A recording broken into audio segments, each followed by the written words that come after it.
So, ang gagawin natin ngayon is default values and user input ng array. So, ang gagawin natin, since we already structed, na-construct na natin yung mismong body ng C language natin, ang next step is to declare yung data type. So, again, array ang gagawin natin. And ang gagawin natin first is to declare yung data type and then yung magiging pangalan ng array natin. So in this case, let's say sabihin natin ang pangalan ng array will be numbers. And ang variable malalaman mo if array siya or hindi. Meron siyang bracket. So if merong bracket yan, ibig sabihin array siya. Now, sa array, pwede natin lagyan ng number sa loob. Ibig sabihin ngayon, meron tayong 5 numbers na pwedeng i-insert sa mismong array natin. Again, ang array natin will be yung numbers, pangalan, and then hanggang 5 na storage yung pwede natin i-prepare. Since may 5 yung bracket natin. So, for example, gagawin natin ngayon 10, 20, 30, 40, and 50.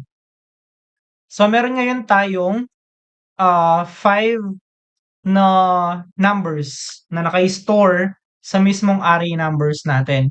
Now, sa array guys, when you are working with arrays, always remember, meron tayong tinatawag na index.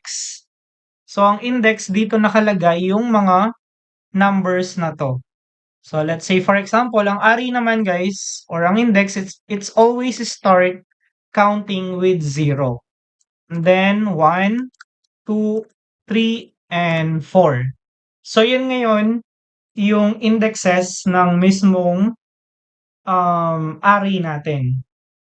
Now, after that, ang gagawin natin of course, yung ating semicolon.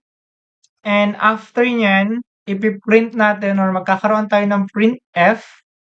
And then, sasabihin natin dito, ito yung array values natin. So, sa array values natin, ang gagawin natin ay meron tayong /n para mag-create siya ng new line.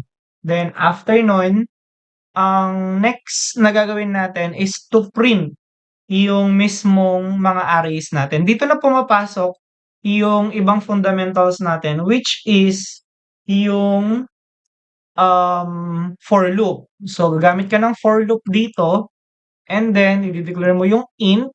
So, yung for loop natin, meron siyang variable na I, and then mag-i-start siya mag-count into 0. Ang language po na gamit ko ay C. C language po ito. Then, semicolon. Now guys, di ba sa array ay meron tayong index at ang for loop natin meron siyang variable na I. So, yung I ngayon ay nandito siya. Since ang I nyo ay naka-equal siya sa 0. Now, ang gagawin ngayon natin, yung I na yan is ila-less than natin siya into 5. So, ibig sabihin, kukunin natin yung number of values sa array natin and then doon mag-i-iterate yung mismong I natin. Okay? Now, ang gagawin ngayon natin ay semicolon, then gagana natin dito yung I++. Then magkakaroon ka ng curly bracket. Now, again, ang rule ng I++ is to add value sa existing value po natin. Okay? So, ang existing value ngayon natin, guys, is 0. Now, since meron kang I++, so let's say sabihin natin dito, ang I mo ay equal siya sa 0. So, existing value. So, since naka-increment ka dito, gagawin natin plus 1 is equals to 1. So, ang value natin dito, magwa-1 siya at etong I natin, magmo-move na siya dito.